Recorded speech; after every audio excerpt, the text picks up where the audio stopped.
Michele, you're Conference also will now still be sharing. recorded. It's now recording, but you're still sharing your screen, I am looking for, Michele. That's interesting.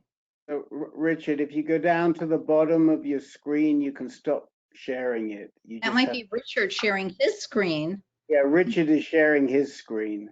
I don't know if he's intending to or not. is that a, So you just have to go down to the controls at the bottom and say stop sharing screen. okay, I did that. No. I'm gone. No, you just turned your camera off. That was the wrong one. Okay. You can turn your camera back on, which says camera. The one next to it is screen. Okay. There have been a number of issues with people sharing their videos recently, and I don't know. I think it could be a GoToMeeting problem, but do you have Michele? You use a Mac, do you not? I do. Yeah, I don't know where the control is, but there is a settings control. It's a little cogwheel. I think it's on the right-hand side on a Mac, but I don't know for sure. Mm-hmm. And if you click that settings control, not the settings in GoToMeeting, not the settings for Safari, but Okay. if you click that, Mhm. you can make sure it's selecting your web camera. Because I had somebody yesterday I was working with, and they hadn't selected their web camera. Yeah, I've selected webcam and I see it when I select it. I see it's working, but then it doesn't work for all of you. And I've even tried an external camera as well. Tried both of Does them. it say share underneath that? No, I have no share. Mine Oh. said share, and that's how I got mine up. Yeah, me too. Are you, Ashley and Sally, are you both on Macs or are you on PC? No, Windows. I'm on PC. Yeah, so it's different. The problem is it's different on a Mac. The best thing I can say to you, especially since you're all dressed up with nowhere to go, is mute yourself and give the support people a call and see if they Okay. can help you. 877, well, I'll give you the number. I should Okay. know it off by heart, but I can never remember it. But hold on a minute and I'll give it to you. It's funny. I'm trying to share my webcam and it's not sharing. I'm trying webcam preferences and it's not helping. And yeah, it's frustrating. So Because yes, I'm so let me hold on a minute. Let me so sorry about this, everyone. let me just Richard, your screen is still sharing. yeah, Richard, you need to stop sharing your screen. Stop sharing my screen. Okay. Stop Unless you have sharing my something real webcam. good. No, stop No. sharing your screen. At the bottom there are 4, if you're on a PC, there are 4 icons. Microphone, camera, screen, and leave. Put your At the bottom. Put your cursor down at the bottom of the screen. There are 4 icons there. You I look puzzled. So Richard, it's actually below where your screen is. So you have to go outside the screen below it. Your cursor is high. So according- it's not stop sharing my webcam. Yeah. No, No. it's not stop sharing your webcam. It's stop sharing your screen. Let's see if we can do it for you. Okay. Hold on a minute and let me see if we can do it for you. Stop webcam sharing. No. Presenter and organizer. Okay, we need to make somebody else the presenter. So if I just make myself temporarily the presenter, that should clear it. Let's see if I can do that. Make presenter. Right, there you go. Yay! Hey, okay. Okay. we'll have we'll have Alexa call you and see if she can help you, because it shouldn't be that difficult. Now at the bottom of your screen, do you see 4 icons? Microphone, camera, screen, and leave? Yep. Okay. So the screen is the one, if you click that, that's how you share your screen. Now, let me see if I can just get that number for Miss M here, and Okay. then I'll let you get on with your meeting. And Richard, Help, help. I feel like we're the blind leading the blind here, and I am so sorry. Thank goodness Richard, Sally. don't click that screen. Yeah, you know, okay. All right, well, how did the screen come on again, Richard? What did you click? damn if I know. It's not funny though. That's the problem. It's not funny. Let's try and get rid of it. There you go. All right. There we go. All right, we're back. What do Yeah, you because want? I just made myself presenter, but I shouldn't have to do it. Okay. So let me. I know this one is, for me on the video, this is just crazy. I know. So It let's is frustrating. just see. Let's just let me just get that number for you. And I can't see anyone here either, which is also interesting. Yeah, there's something going on, and so it's. Didn't you see us before, Michelle? No. Oh. Were you able to see people, Sally, before? Yeah, when I got everybody, yeah. Yeah. But even before, when we couldn't see you, could you see everyone else? Yes. Oh, see, I haven't been able to see anyone. So there is something up with my, well, who knows with So what. here's the number, Thank and I think if you call them, they'll sort you through it, and we'll talk to you in a minute. It's 877-582-701. Hold on a minute, 7011, and I'll put it in there for everyone. There you go. LogMeIn support, 877-582-7011. Okay, All right. log more, here I come.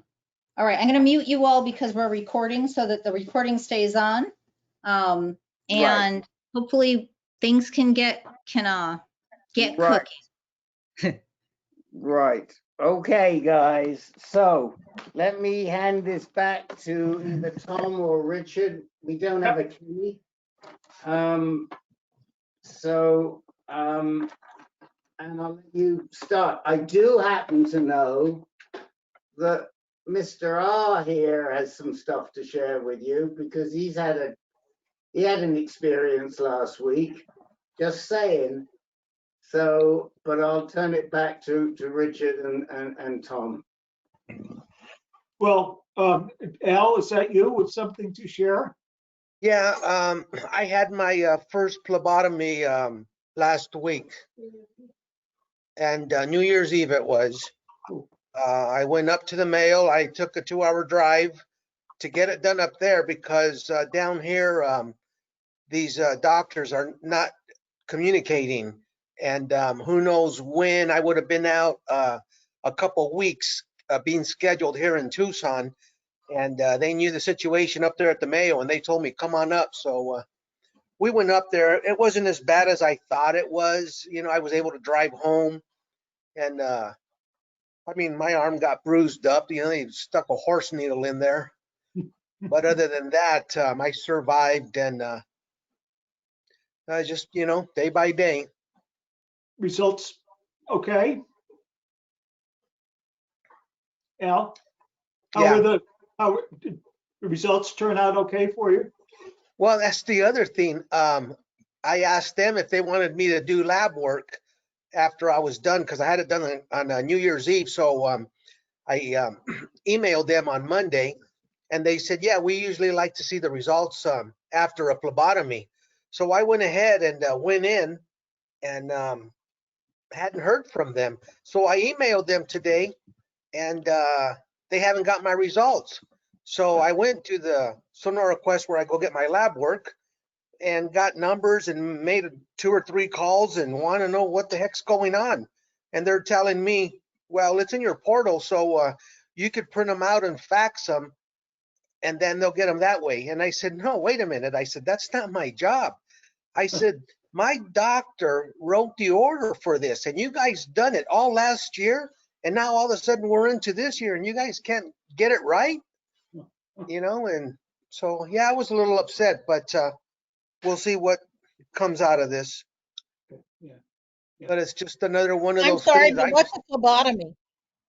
where they take blood from you, like about as much as what you would donate, but they just throw it away because it's no good. Oh, okay. So his condition is too many red blood cells. Yeah, platelets and red blood cells. I create too many. So I'm on a medication not to create too many. And they're trying to balance my blood as a pool guy would do the pool water, I guess. They're balancing me out. My blood's too thick. Like I was telling my wife when she had the needle in me, nothing was coming out. So she had to tap me on top of the head like you do a ketchup bottle. Of course, they How'd have to that work? turn it over first. So, How did I mean, that- are Did you it glove taking out? chlorine tablets as well, Al? I'm sorry, what's that? Are you taking chlorine tablets as well? I think they're heading that way. But no, I thought somebody would ask the question. If they didn't, I was going to have Al or Tom explain, but it's kind of like, they probably used leeches in the old days. I don't know. What? Yes, yeah, that's what I heard that. Did they use leeches in the old days, Tom? Oh, yeah, they still do. Did they really? Cheap. It's cheaper. You know, one of the themes is like I told my doctor or one of the assistants up there is, you guys got to get this right because I don't want to go to the hospital right now like I did last year, you know. I'm just paranoid on that, but I'm not taking as much of the medication as I was last year. I'm on like less than half the dosage what they were giving me now.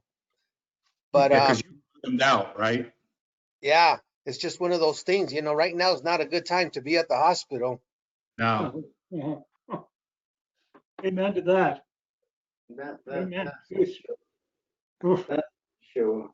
So, do you have any advice, Tom, as to how you get your lab provider like Quest or whoever it is into line when they're, you know, when they're misbehaving, like with Al? Well, you know, I used Quest recently and they do have a portal and you're supposed to be able to go in and look at your labs and print them out, and I couldn't find them. And then because they come from an outside lab, my doctor's office, which is associated with the local hospital, has a portal, and they hadn't put them on there yet because they needed to scan them in and, you know, do it as some kind of an attachment. So, you know, outside labs can be tough. So I think sometimes as opposed to, you know, if you go to a clinic or hospital that, you know, like I get almost all mine done, you know, right at Moffitt, which is the cancer center where I go. Yes, they do have a Sonora Quest at the Arizona Oncology, where the doctor here in Tucson is the one that's supposed to work with my doctor in Mayo. And so I do have the work order, and I think I'm going to go directly there next week and try and get it straightened out. That way he gets it directly here. But at the same time, my doctor up at the Mayo will also get it. So hopefully we'll be treading water here soon. Yeah. So is the question, Al or Tom, what's the best way that all of us can then learn about how to best communicate with all of these sometimes related and sometimes not related services or physicians or physician groups or What's the takeaway here? What do we learn from this? Well, Well, when the yeah, go the ahead. takeaway would be that they're messing with someone's life. Oh, oh no, I get that, Al. But rather than all of us sitting frustrated, because Yeah, I certainly have had those kinds of experiences. And, my reaction is to get very angry and threaten to call the state yeah. or my insurance carrier. And that seems to help, but it just, what's the takeaway for us? I'm going to learn the process as we go here. So I will go next week and do blood at the clinic where the other doctor's at, and just take it step by step. This is all new to me. I don't know. Yeah. Tom, any recommendations?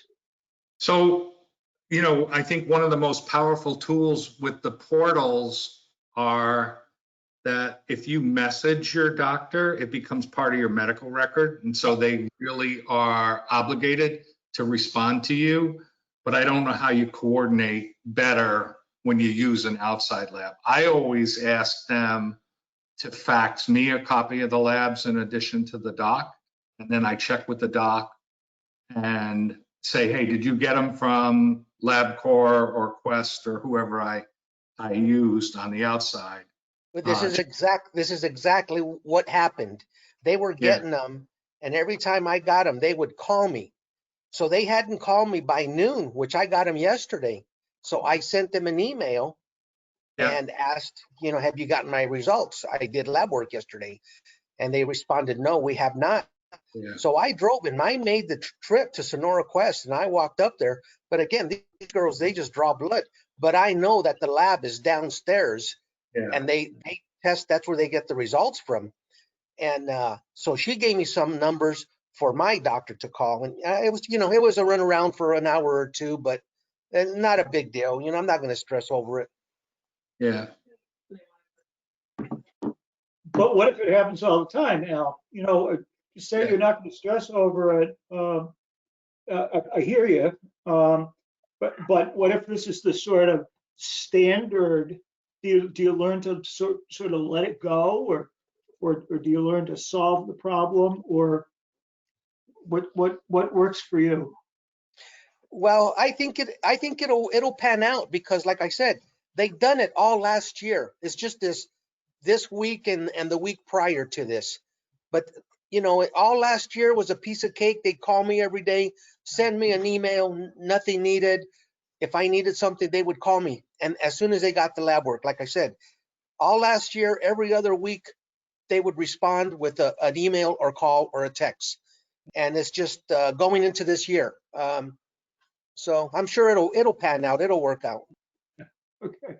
Okay. Anyone else have any experience coordinating your labs? And the other question I have, and this is a good one for Tom, I know with certain tests in other cancers, there's a variance from lab to lab because Correct. the process that they use to produce the results is not consistent. So you can get difference in certain markers. I don't know how it is with CBCs and blood cancer tests. Do you have to be careful? Yeah, they are dependent on the equipment they use, and in actuality, they're also dependent on the batch of the reagents that they use in those machines. So typically what we would do at the hospital to make sure that you didn't have a lot of variability in test results, we would buy like a 6-month supply of our reagents for the lab.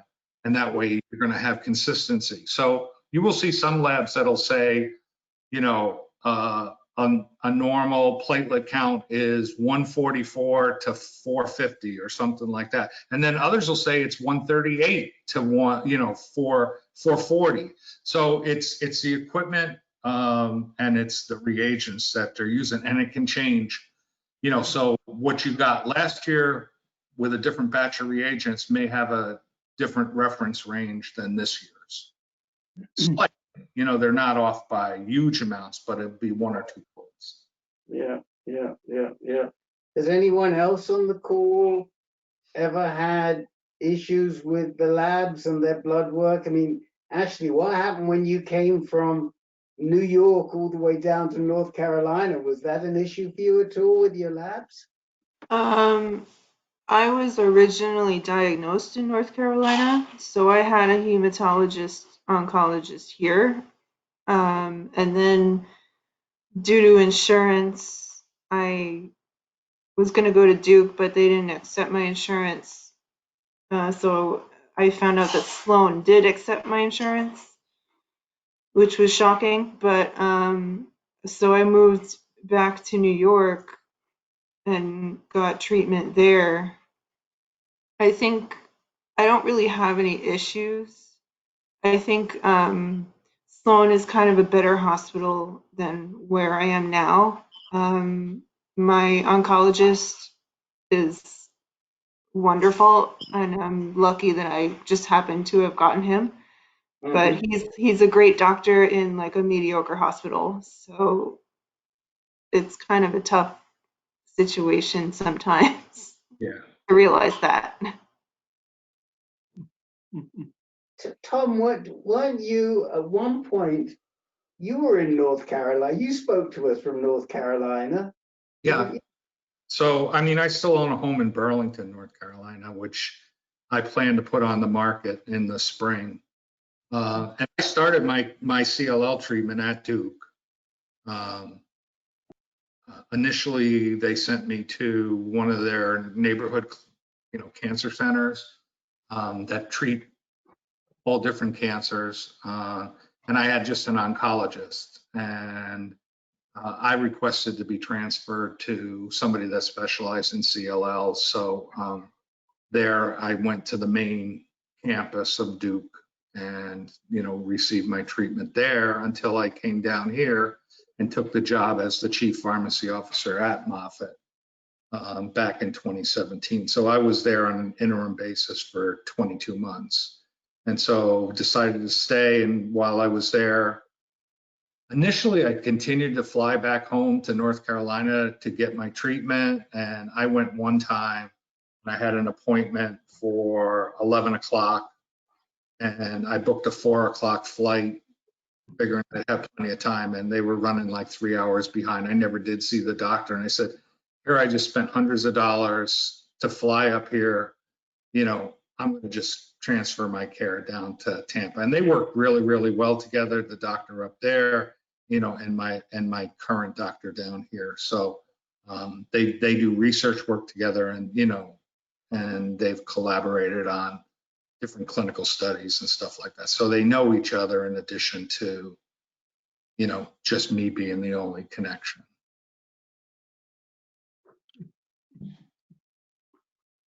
You're muted, Rick. Oh. Hey, Rick, you're muted. I guess that's. I'm saying, Al, there's an arm that's coming down behind your head and it's going to start scratching your head any minute. Look, see that arm? Look at that. Hello, Miss Bobby. So, Sally, how's things for you and in where you are? You're muted, Sally. You're muted, love. You got to there you go. There she is. We had our first rain last week for the year, and that was wonderful. Everything's going well. I've been here almost 50 years, and I'm still not used to a non-snow Christmas. I'm doing a lot of coaching with the Myeloma Crowd and Healthtree, and hopefully I'm helping. Good. I'm sure you are. I'm sure you are. That's Writing quiz questions for all you people to take quizzes in Healthtree University. Very good. You'll have to give me the answers along with the question. No, they're easy. It just makes sure you read it and understand them, the videos. That's only said by an old college professor. So, you want both the question and the answer. So, The only problem with COVID for me is that I'm baking almost every week, and I never used to bake, but this year I've been making bread and biscuits, and today I made cheese crackers and muffins, and my neighbors are getting tired of all the food, and I'm getting fat. So tell us about Healthtree. I don't think I know about Healthtree University. You don't know about Healthtree University? It's part of the Myeloma Crowd, and there are so many wonderful things about it. You can they can automatically collect all your labs from all your different hospitals, clinics, doctors, and everything like that, with your permission, of course. They keep them and they graph them. Then with that information, and after you've been on it for about 6 or 7 months, you can click and say, find my twin, and you can find other patients in the same demographics, like age and type of I'm in myeloma, and see what treatments and side effects they had and compared to yours, especially in relapse. I'm not relapsed. I'm in stringent complete response, but it's fun to find out other people and what kind of treatments they've had. There's also an area where they have community forums where they have, I think, 123 different side effects. They've listed every drug for myeloma, and you can either click on the side effect and see which drugs have it and what percentage of the population on Healthtree have reported it and what they have done to help it. Or you can search by the drug and see what the side effects are by percentage or severity. And then they have what's Healthtree University is a series of 126 videos from everything from what is myeloma to the genetics of myeloma and the treatments of myeloma and COVID myeloma. And then what I was doing is doing little tiny 3-sentence quizzes under each video just so people can reinforce their knowledge. But it's healthtree.org.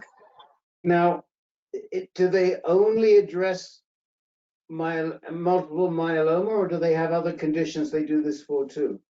Since it's part of the Myeloma Crowd, it's only myeloma. Ah, okay. that's interesting. Okay. But it's fascinating. To Beg have, pardon? it would be a wonderful thing to have for other conditions as well. Well, you should go out and look at it, and it's it's fascinating. I mean, I've learned so much, and they've also got a coaching and a mentoring program, of which there's a separate training for that.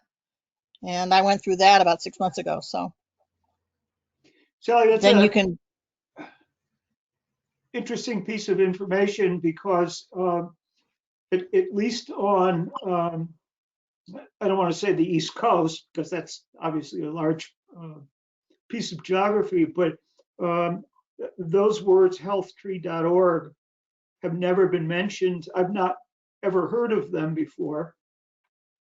And, being reasonably active with, Dana-Farber and in the local oncology community here in Portland. All right. Have you ever gone out to look at Myeloma Crowd? I have.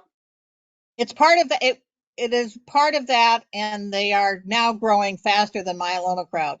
Okay. So you can link through Myeloma Crowd or just directly through healthtree.org. Yep. Okay. But the coaching program is really helpful because people can sign up, especially the newly diagnosed or newly relapsed, can sign up for a myeloma coach. And we do everything from helping hold their hand and getting over the jitters and the fear to helping find financial resources to, explaining what different drugs do and what the combinations are and which ones are old drugs and which are immunotherapy and which are protease inhibitors, and just trying to demystify the disease. Mm-hmm. Mm-hmm. Well, from their name, it sounds like they would want to expand into other. Michele. Well, I know I still can't see anyone. But you're back. Back yet videoless. Okay. Yes, it'll just be the masked woman tonight. It sounds from their name like they do want to expand. I think it would be worth finding out, Rick, and I will look into it too. Talk Health to free. Jennifer Aniston. I will send you their email address, her email Jennifer address. Aniston is in, No, it's something like, hold on, let me get her email address. I'm just going to say, we didn't realize you were good friends with her. Invite her to a meeting. So I just put the website in the chat window for Richard, so you can Thank you. look at it there, Thank you. Dr. F, and then you can tell us if you found your myeloma twin next month. That's a pretty cool concept for them to do it that way. And Sally, are you there? Yeah, I'm here. You should invite some of the other people on there in myeloma crowd to join us if they wish to. I could do that. I know they have some of their own things, but yeah, that would be really great. Have you? I'm sorry. Go ahead. I was going to ask. I wonder if Kenny knows about it. My guess is he probably does, but who knows? Well, I know Myeloma Crowd. Well, I know of them, and also I met them last year at ASH. Tom, I don't know if you've run into them or their group at ASH or anything, but I know. And I met the founder of it, and anyway, they really have. Jennifer. Yes. Oh, that's the Jennifer? I That's don't know. Jennifer, yeah. The founder of Myeloma Crowd is the founder of Healthtree? Yes. Sally, if you can just either share in the chat when you find her contact. Yeah, I'm getting it right now. That's Okay. why I was doing it. Great. Yeah. That would be very good. And Rick, to commend you for putting together the blood cancers, I have been hearing from different people that they like the idea of, although it's more complicated, they like the idea of it not just being like multiple myeloma, just CLL, that we do have a lot of commonality. And for various reasons, it is a good thing to have more than just one of the cancers. So that hopefully will help us in the new year grow and get the word out more. Tom, you were at ASH. Well, Yes. I was at ASH. We were as at ASH as you can get. Virtually, yes. Now, there were so many CLL sessions, but I know you said that you were going to try to tune into some of the others, but did you even have time? There was just so much going on. There was so much going on that it really wasn't possible to do it. And so, I was pretty straight out from Friday until Monday. And I think I have something in the neighborhood of 100 abstracts just related to CLL. Oh my gosh, but it's so, there's so much hope around that. I know multiple myeloma had huge news as well. Yeah. Happening. I mean, I noted that. I didn't keep up with this much because I was trying to keep up with the CLL stuff as well, but Richard and Sally, were you keeping on top of any of that from ASH, or did the Myeloma Crowd share that, Sally? Because I know they Yes. usually ASH. Can I just ask you to explain what ASH is for ALS? Oh.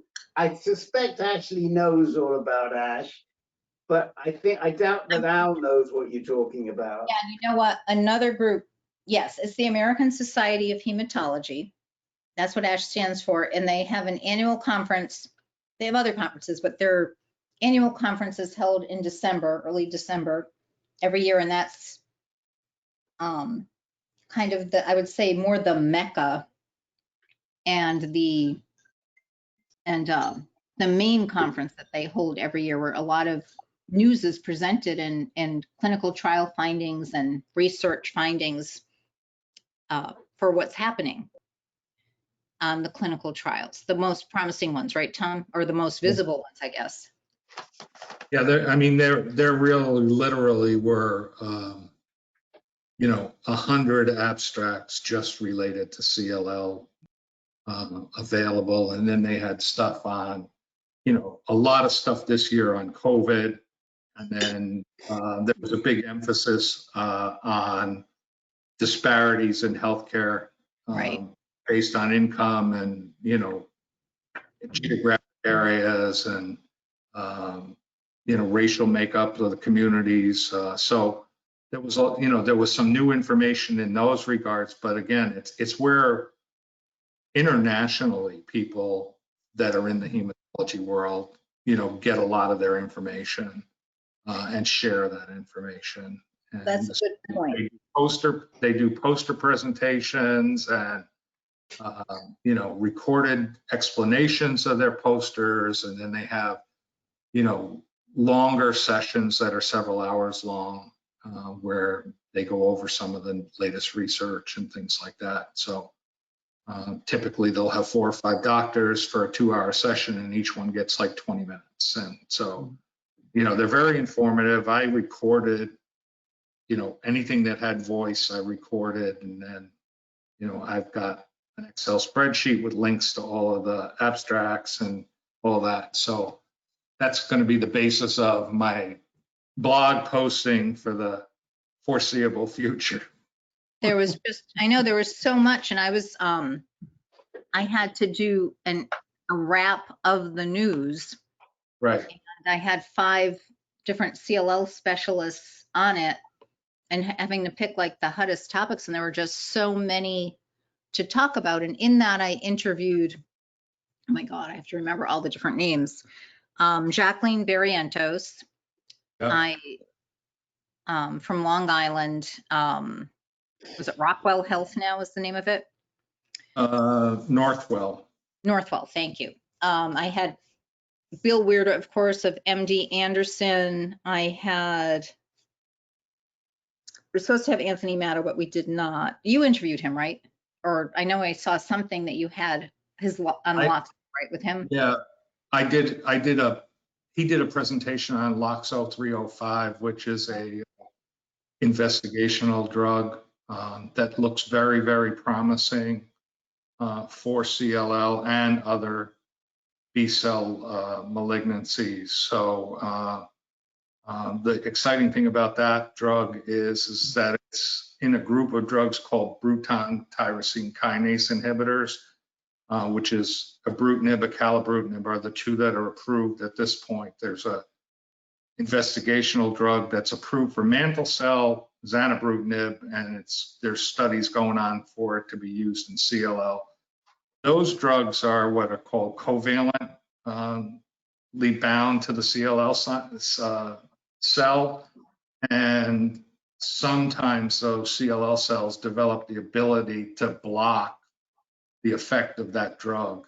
But Loxo 305 binds actually in 2 different sites, and it doesn't stay permanently attached to the CLL cells. So people who were resistant to the older drugs now are seeing 68, 70% are responding to this new drug. And so it just is a new drug in the same class of drugs that we have now. But, every time you move to a new drug, you burn a bridge. So a lot of times you can't always go back. So, if you can stay in the same class, that's a big, real big improvement. The side effects from it are much, much less than the older drugs. And the older drugs are only like 6 years old. So I know, it's amazing. And one of the doctors I interviewed on a different ASH program happened to be my oncologist. And she's the one who, had put me on the trial I was on, of which ibrutinib was in combination with FCR. But again, I think we're the only CLL people, so maybe we should just have our own conversation. I was just realizing, but she told me she doesn't put anyone on ibrutinib anymore because of the side effects. And I remember telling her about them when I was on it, and she just was, I never heard of those before. And they were all the ones she cited for why she doesn't put people on it. You don't have any, I don't think you have, I had horrible fatigue and like a malaise every afternoon, but I don't think you experienced that. The biggest side effects that I had were, bone pain, joint pain, cramping, and bruising. Oh yeah, I had the bruising too. And you're on venetoclax. Yeah, I saw that you had told us that. yeah, and I go next Thursday for a bone marrow biopsy to confirm that I'm also negative in the bone marrow. So, the combination has cleared out the blood. They couldn't find any cancer in 1 million cells. So now I'm going to confirm it with the bone marrow. And if that's clear, then I probably will come off the venetoclax and just stay on the original drug, the ibrutinib. So it's interesting when you talk about these tyrosine kinase inhibitors, because we had a guy, a prostate cancer guy earlier this year who took a TKI because he had, I think it was a mutation in ROS1, which makes him suitable for a tyrosine kinase inhibitor. I have no idea. Al, I don't know what a tyrosine kinase inhibitor is either. I just know that this is a good example of personalized medicine, where they do a test, they find you have a certain mutation, and even though you might have prostate cancer, you finish up taking a drug that they give for CLL. Yeah. What's even more interesting, Rick, is that venetoclax for myeloma is only good for the 1114 translocation, but not the 414. So it goes down even more into the cytogenetics of your own disease, where venetoclax is going to work for me, but it's not going to work for somebody else. So right. It's amazing. Right. Ashley, I forget, remind it, what is your blood cancer? Mine? ALL. CLL? ALL. No. Oh, ALL. Okay, I see. And so wait a minute, ALL is, what is ALL? Acute lymphoblastic leukemia. Acute lymphoblastic leukemia. So explain to us, Tom, how ALL differs from CLL. Well, CLL is primarily a disease of the elderly. So the average age at onset is 70. And ALL is most common among children and young adults up to about 25. Occasionally, outside those margins, it's pretty significant if an adult gets it. They have much more positive results in the younger patients that get ALL, and many of them have complete remissions for a long period of time. So, they're kind of related. They're both B-cell malignancies, but they are, they vary based on age and that kind of thing. Now, Anything acute. we know that Miss Michele has a birthday today, but I didn't think that she was going on 70. Yeah, exactly. I'm not. I'm really 102 and Tom's 101. We just, the other thing about CLL is you look really young. Yes. That's the one benefit. I wish, huh? That's why she doesn't have her video on. It's her birthday. Yeah. Yeah, we're having a wild birthday suit. well, we're having a wild party over here, My dog has a lampshade on her head. I wish, if only. I know it's kind of a weird birthday, but it's been a great birthday. Happy birthday. Yeah, happy birthday. Thank you. Yes, I'm 29 promise not to again. sing. I said I promise not to sing. I think it'll be okay. But yes, I'm 29 again. I may even have to be 30 this year. I think I've been 29 for too long.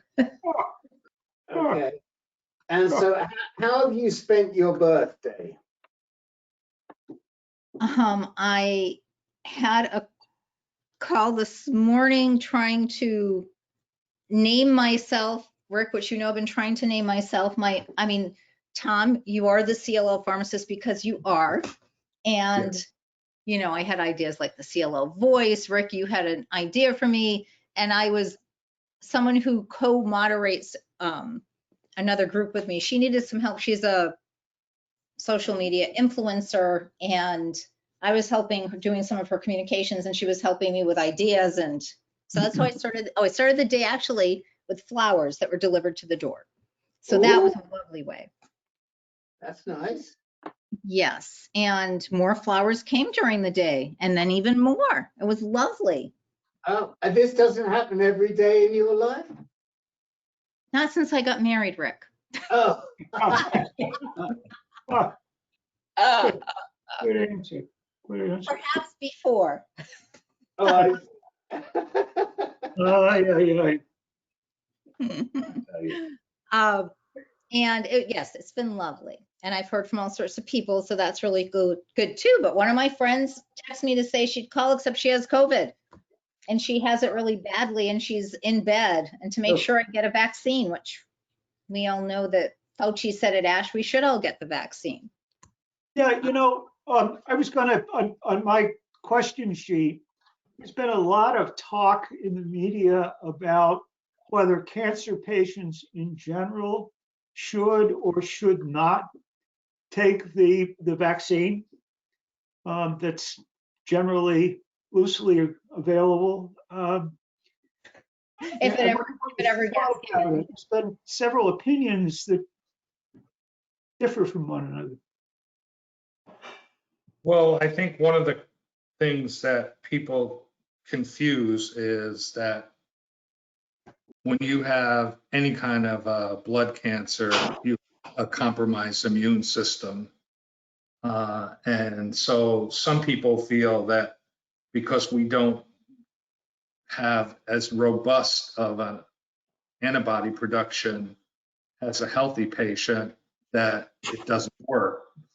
But that was one of the presentations that kind of piqued my interest at ASH, was they reviewed the antibody response of people that got the Shingrix vaccine that had CLL, and they had about a 65 to 70% of the antibody response that a healthy person did.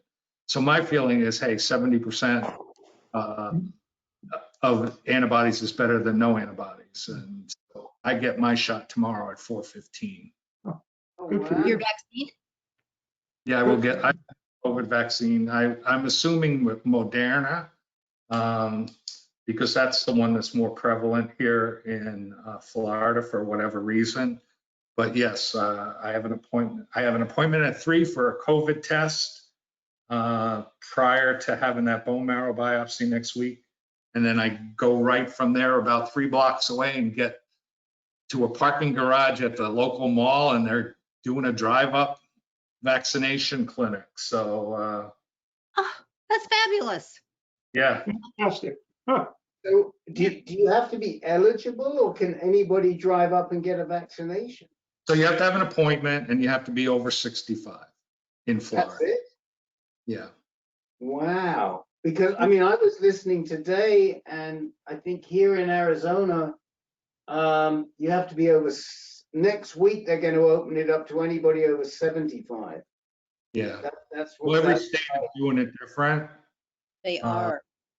And, you know, one of the things that's really interesting is that there appears to be some issues with these appointment systems where they don't have like a backup list. And so they bring 100 doses and only 80 people show up and 20 go in the garbage, you know, where apparently, I think I heard that in Israel or somewhere overseas, they were doing it where you were told, hey, show up at 4 o'clock and, you know, you're on the B list, but you're number 2 on the B list, and in all likelihood, we'll get cancellation. So, you know, and you'll probably get it. So, and they're giving it to, you know, like in hospitals and stuff, they're giving it to non-frontline people, you know, if the frontline person doesn't show up for their appointment. And and some things like that. So some places are being really creative and very, very good at getting it distributed. And then, you know, I mean, it was really, really hard to get an appointment. They're using some really, you know, rinky-dink appointment scheduling software programs, and every county seems to have their own version here. And I actually wound up going to the county adjacent to where I live and was able to get into one of their sites. And so, you know, so they're doing healthcare workers, but they haven't really done a great job here of getting into the nursing homes because they contracted with CVS and Walgreens to provide all of the residents of assisted living and nursing home patients. And that I don't think they've mobilized, you know, to the point of getting them into those nursing homes and stuff. And that was supposed to be like the highest priority. So there's a lot, it seems like there's been there's a lot of irregularities going on with every state's doing it different. And it just seems to me like we knew it was coming. We didn't know the exact date, but we should have been better prepared, you know. And it seems, well, I heard in the news, Tom, that in Florida, each of your counties is doing it a bit differently on how it's, like, for instance, you've made an appointment. I know that in another county, it was first come, first serve, and there were hour-long waits. I mean, 8-hour waits. That was in the Orlando area. It was just, and that is crazy. So some of the doctors I interviewed, I asked about the vaccines, and it was interesting in that Dr. Nicole Lamont at Columbia Medical in New York City was saying they want people to call their primary care doctors and arrange it through them. Now, Dr. Jennifer Brown from Dana-Farber in Boston was saying they want their patients to call their oncologists. Yeah. And they want to distribute it to the patients. So it was very interesting. And also in Massachusetts, we are not until the second phase here, and the last of the second phase, as opposed to in other states. I know that immunocompromised are in the first phase, right? Or nationally, the directive. They're in the second phase. It depends fully on age. In California, over 75 and immunocompromised are supposed to be 1B, whereas healthcare workers and nursing homes were 1A. But Santa Barbara got 17 or 18,000 doses the week before Christmas, and they've only used 3,500. They are very, very unorganized. It's crazy. They're saying now February we might get ours. My granddaughter is a nursing student at a university in Connecticut, and she's a second semester sophomore student. She got a email from the dean of the medical school saying that every student in the medical school was required, before they returned for spring semester, was required to get the vaccination. Tell me how that makes sense. Doesn't make sense at all. And are they going into the hospitals, or? She went to a medical clinic in New Haven. Oh, I mean, are they working? Do they have internships or? No, she's not. Hasn't taken any clinical courses yet. Oh yeah, that doesn't make sense then. But that also includes freshman students. So I don't know, go figure. Yeah. How are they actually getting them if they're coming from out of state? That's a good question too. That's a good question. I guess they were given some numbers to call, and my granddaughter just happened in to a local clinic in New Haven, Connecticut, and walked in. Nobody there. Huh. And had no wait at all. Filled out a form, got a shot, and an appointment for 3 weeks from now for the follow-up. Huh. Well, so in Maine, then, Richard, you said so which group would you be in? Well, I'm assuming in the over 65 group that is health compromised. Yeah. And people who are under 65 who are health compromised, they have not announced at all what So the story. here in Florida, hospitals are authorized to give the COVID vaccine to any patient who is at high risk if they develop COVID. So, you know, CLL patients and other blood cancer patients are at high risk. So again, another difference state to state. So, but then I called my primary care physician, or, you know, went onto the portal and sent them a request saying, hey, executive order by the governor, you know, high risk. Here's a letter from the CLL Society saying that we're at high risk. You know, can you facilitate this for me? And the answer I got back from them is, we don't know anything about it. That's exactly the exact same answer I got from my primary care physician. Yeah. I got, my oncologist told me to call him. Yeah. So I did call, by the way, so at, you know, my doctor's saying they want people to go through their oncologist and Dana-Farber. So I did call her office, and this is so funny. It's not, it's sad. Her scheduler had no clue what to do. Mm-hmm. I don't know what to do. We haven't got, I don't even know if we've gotten the vaccine. I said, well, I know your, you know, I know your staff's gotten it.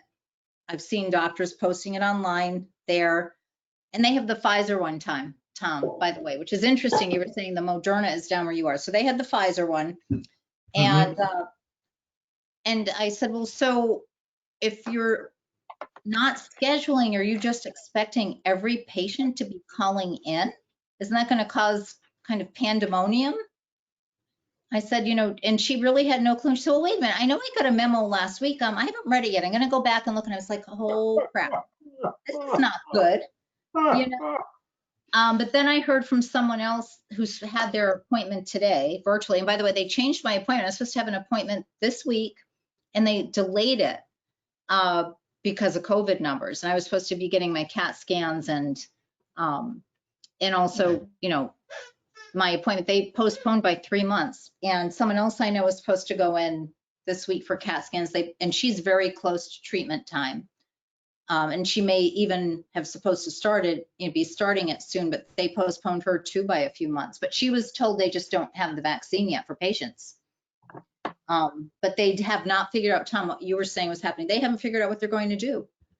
If they're, which is, like you said, they know that it's happening. Why don't they figure out how they're doing it? You know, scheduling it. And Ashley, what's going on with young adults and the vaccine? Young adults who have blood cancers and the vaccine? From my understanding, it's so I received an email today that my hospital system started doing phase 1B, which is people who are 75 and older who will get the vaccine, who are allowed to get the vaccine. And I think phase 1C or 2, whatever is next, would be people who are 65 and older, as well as anyone who is considered high risk, you know, immunocompromised, going through treatment, whatever. So I think I would be in that category because I'm immune compromised right now.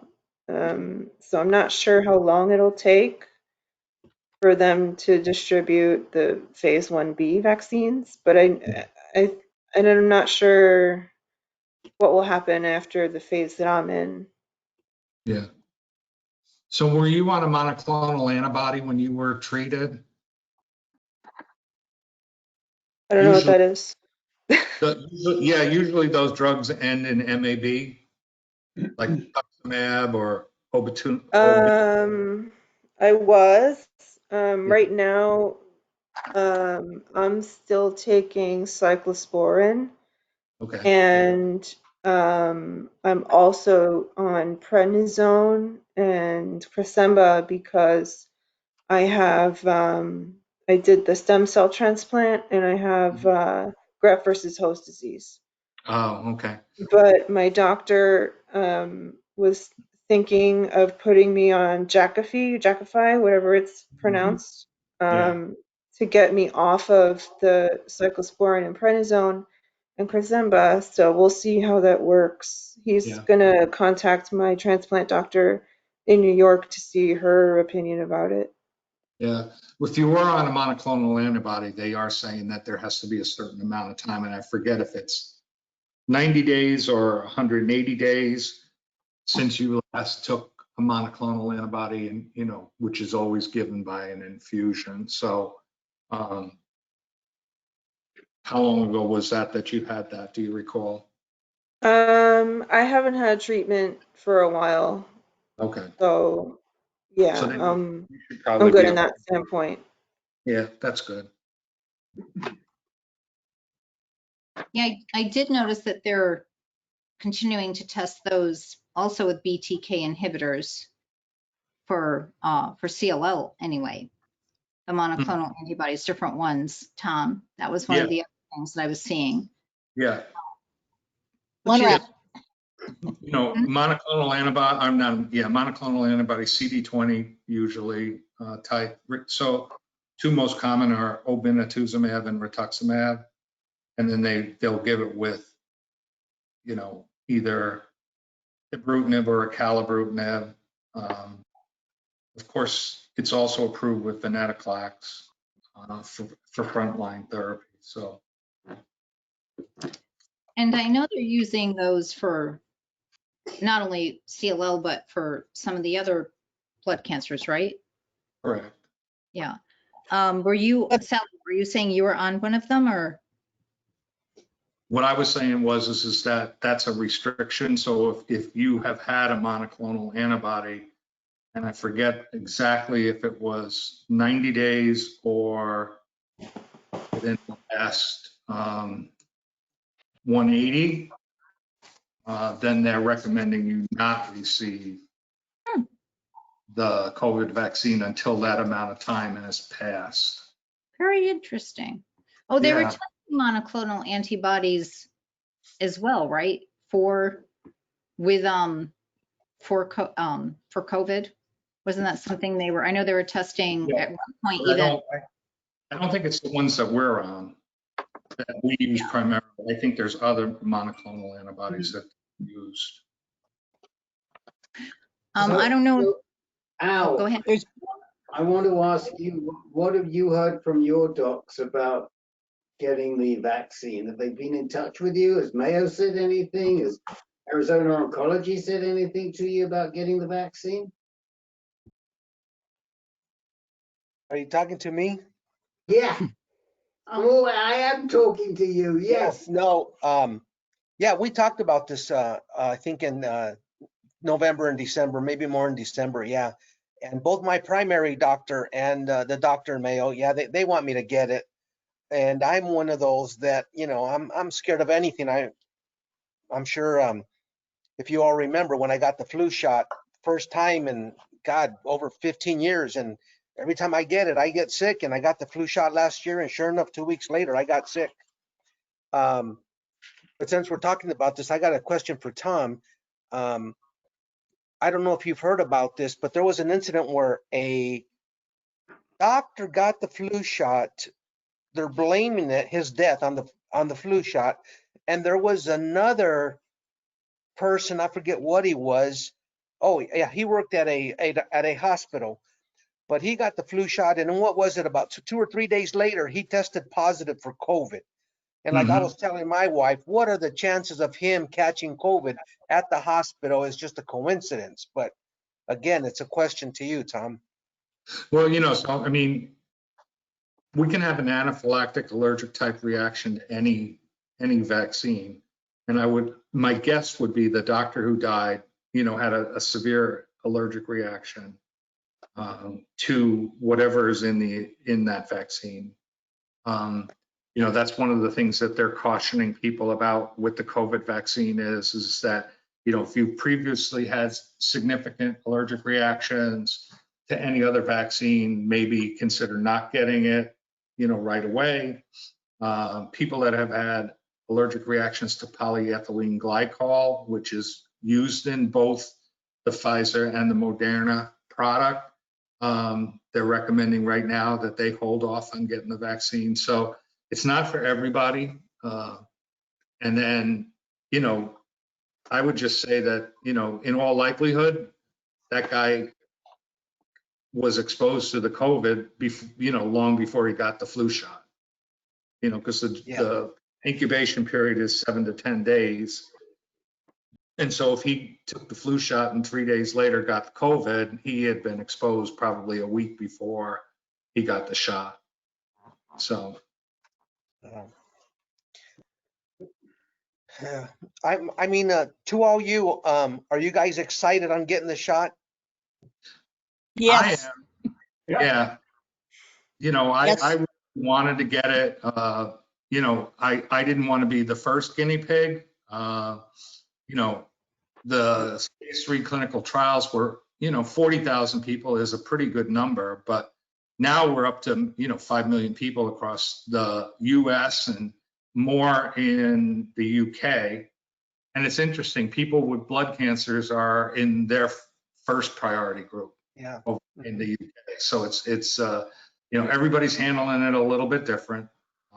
But I think that one of the questions that I have is, I haven't heard anything yet, is will anybody start looking at patients like us that have blood cancers to see how we respond? So what is our, immune response to the vaccine? Because one of the things that was a recommendation that came out of that article that I mentioned earlier about the Shingrix, and that specifically CLL patients responded with about 70%, was they said, should we maybe get a higher dose like they recommend with the flu shot for people over 65, get a higher potency? Or the other option that they felt that should be studied is, do we need a third shot of the shingles vaccine to get full immunity or better immunity? And so does that then apply to something, with that kind of research, is that going to happen with the COVID vaccine? Because that would be really, nice to know, hey, how well are you protected? And, would it make sense to get that third, for some reason to get a third shot? So I think you'll see some studies coming out of this, but I haven't heard anything from anybody about anybody going to look at patients that are immune compromised like we are. Well, I know Dana-Farber was looking for patients. They were going to do a study.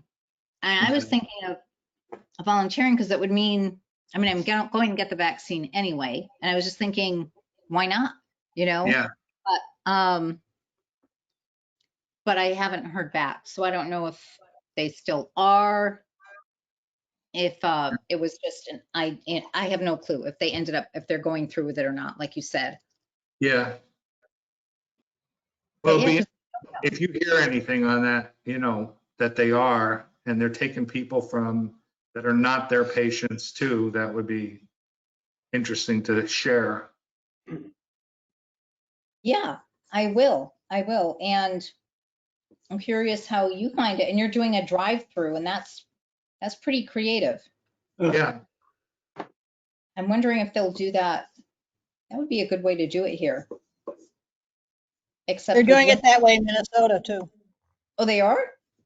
Yeah, they showed pictures, and the people driving, there's a huge mile long of cars. They drive into the big overhead doors of a big empty warehouse. They get their shot in the car. They go over to a parking area that's timed for 15 or 20 minutes and have roving people watching them all. And when they're done, they drive out. Well, Al's all ready for the driving. He's got his new electric bike.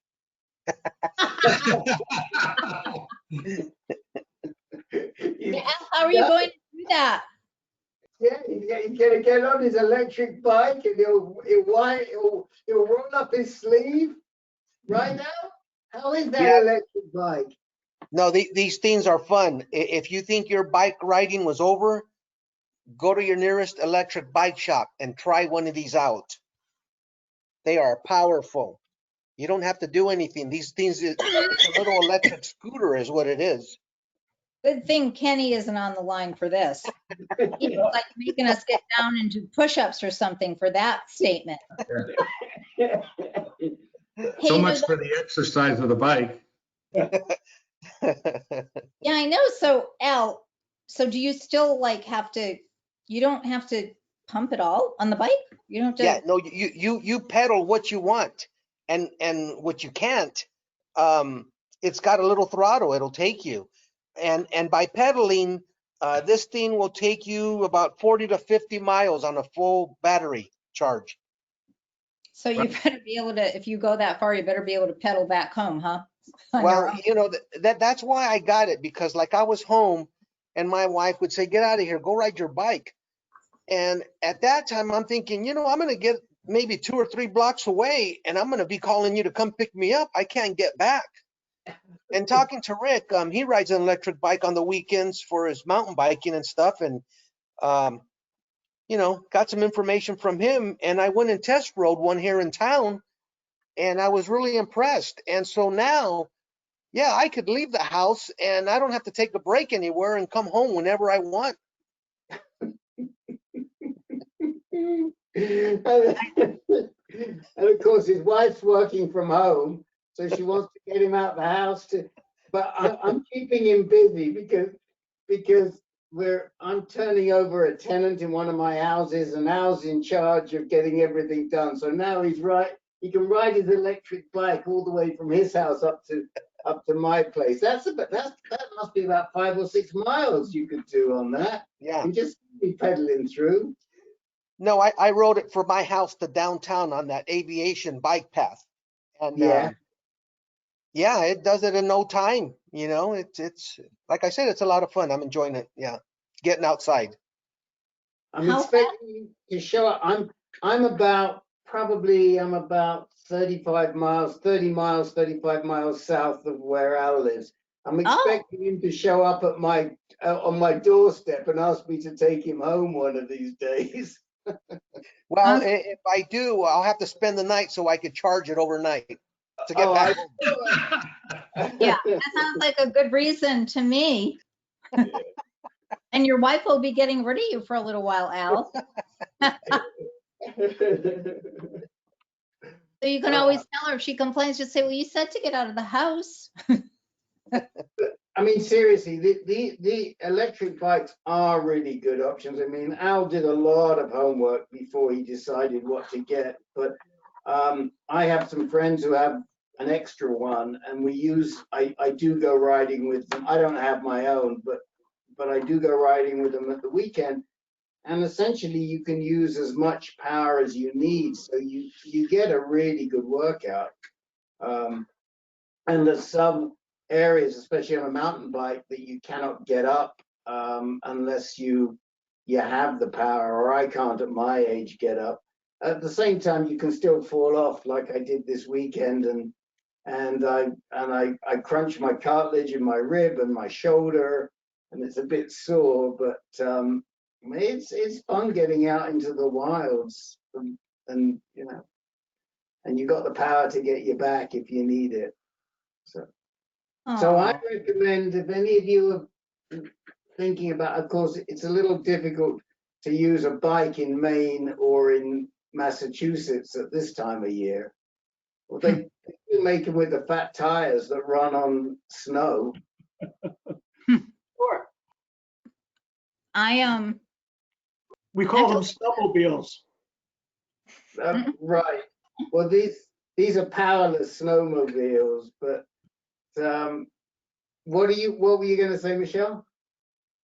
Oh, it's just I have to look into it. I remember I used to host a business show in Florida on television, and I remember interviewing a guy that had he had invented one of the first electric bikes that was solar powered. So it was really interesting. I remember that, and that was years ago. But at the time, it was just like, yeah, I don't know if he's ever going to make it. And of course, he did, and it's become a hot thing. And I never took advantage of checking it out. I wished I had.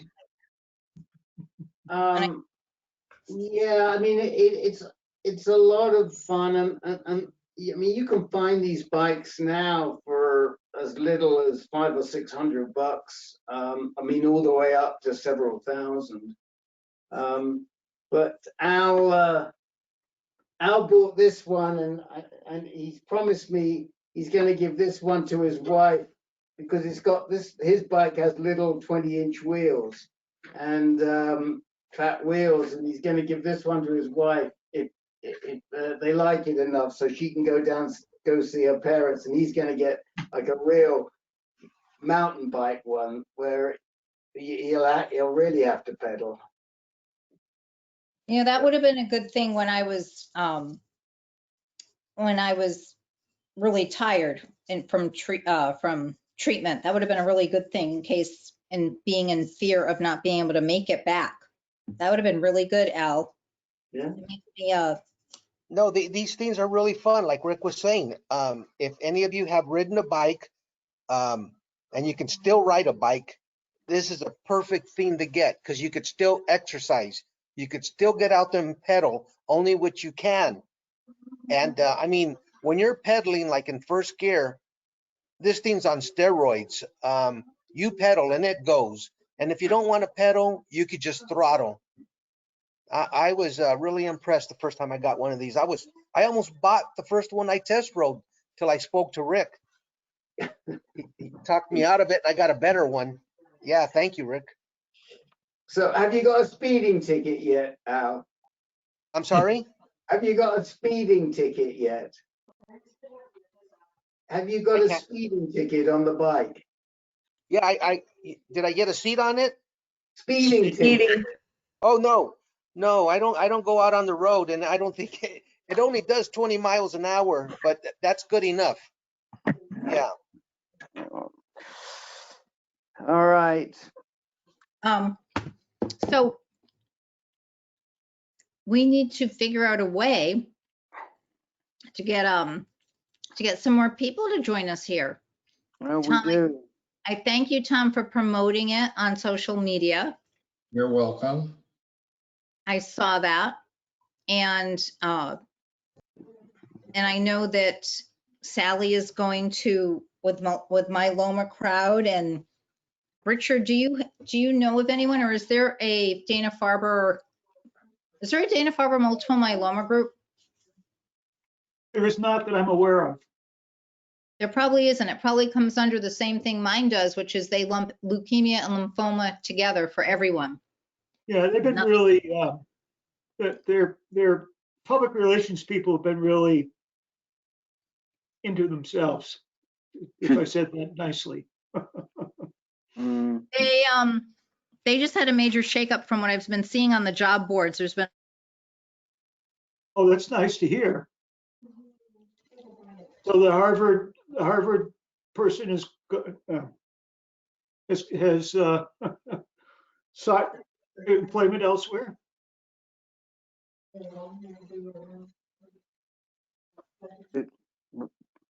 Was there a Harvard person involved? Is that what you're saying that Yeah, you no, weren't that fond of?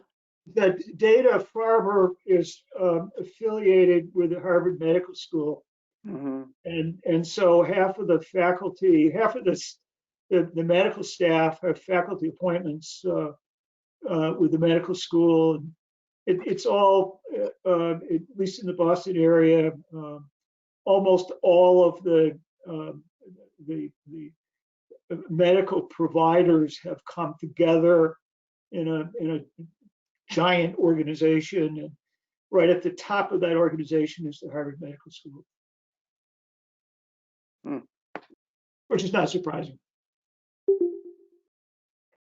Well, we'll put our heads together and we'll see where else we can get a little exposure. Maybe this lady, Jennifer, and I think it's just a question of reaching out and letting people know that we don't bite. Nope. Rick, what is the best way? Because, I belong to 6 different myeloma groups on Facebook, for instance, and that's about 8,000 or 9,000 people. Yep. What is the best way to have them connect with the group? So I'll put I'm going to put the URL in the web, in the chat window for you right now for the blood cancer group on our website. And that, Okay, and the groups and I are all, imagine there's an ALL group and a CLL group on Facebook, and you could announce it on those as well.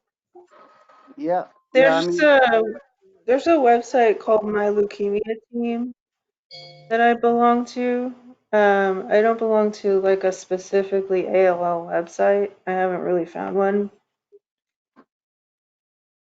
Well, but I mean, I think whatever website you belong to, Mhm. if you send them, let me put it here. Okay, there it is.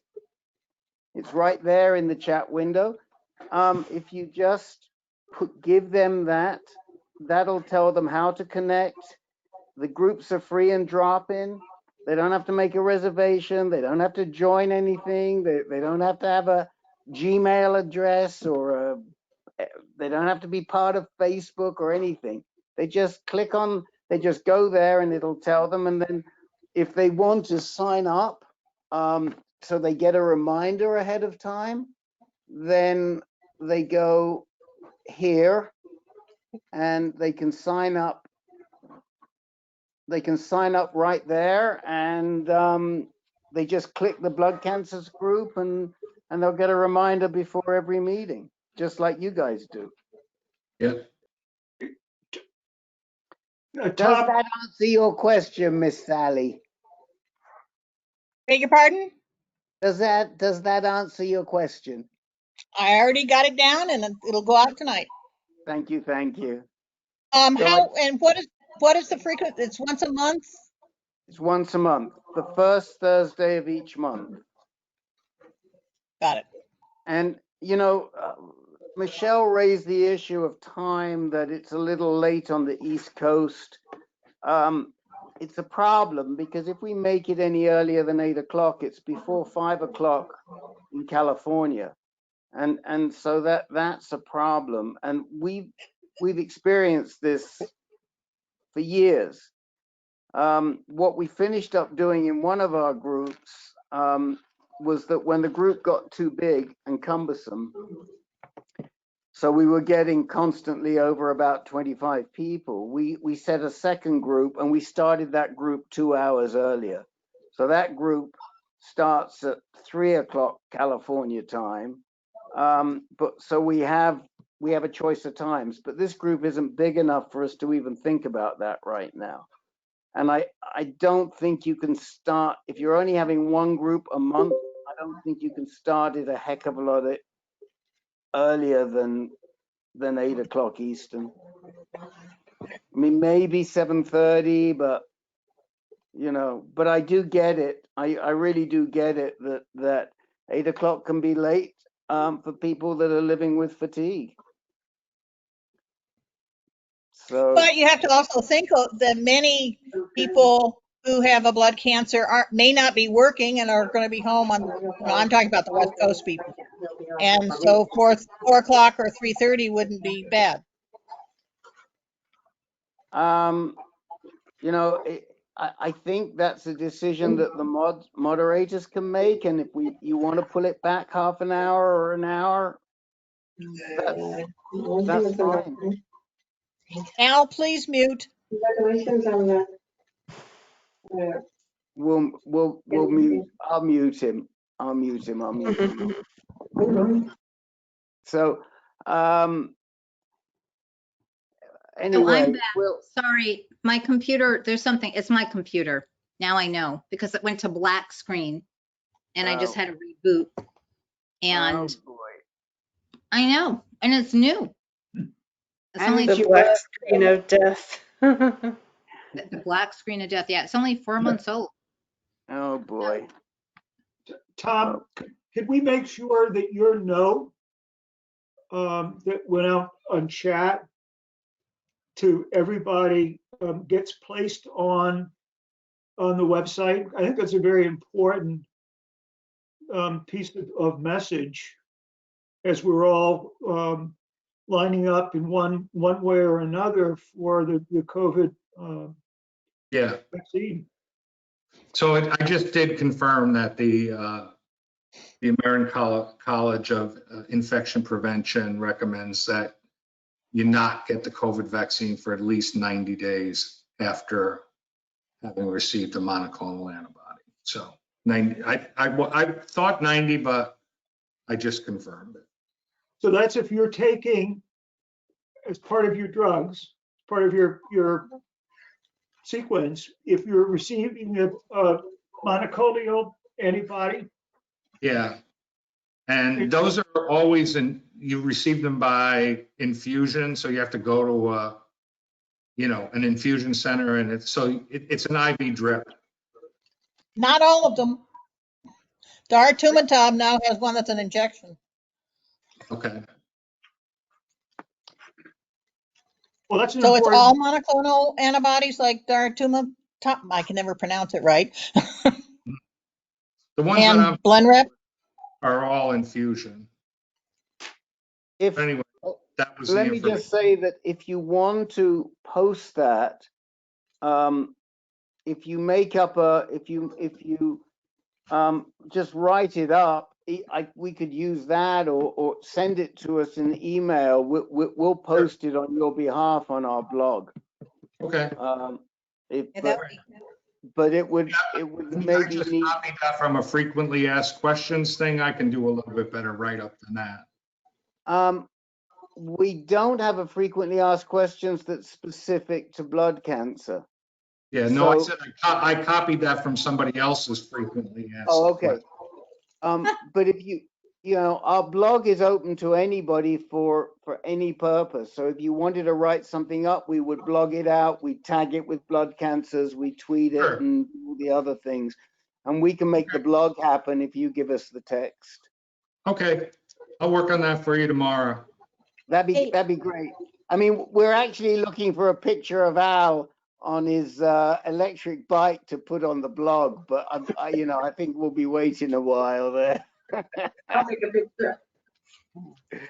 So, all right, guys. Well, listen, you can stay in the room as long as you like, but I'm going because I've had a long day. And Michele, let us know. I hope the rest of your birthday works out well. I hope the Colonel gets to see you, even if we don't get to see you. And and let us know, and we can have some discussions about how we can promote this. But if you guys can get the information out to your groups, whatever groups you're on, I think that's a really good start. That would be a really good start. It would be. It'd be great. And Sally, I know you're going to introduce me to Jennifer Aniston. Yeah. Already Now- have. Oh, thank you. That would be great. And let's see. And Rick, actually, I glad you reminded us of the blog. Al, please mute. Thank you. And that's really good to know about the blog for AnCan, because that would be a very good avenue for a few things. Do you ever do any little video clips on those? We haven't, but I think we could. Okay. I think we could. Yeah, I mean, we'd be happy to do that, but it's available for you however you want to make it happen. Okay. That sounds good. That sounds great. I think maybe we could do something for that. That would be pretty powerful between Tom, the CLO pharmacist. Richard, I've been calling you the multiple myeloma psychologist. And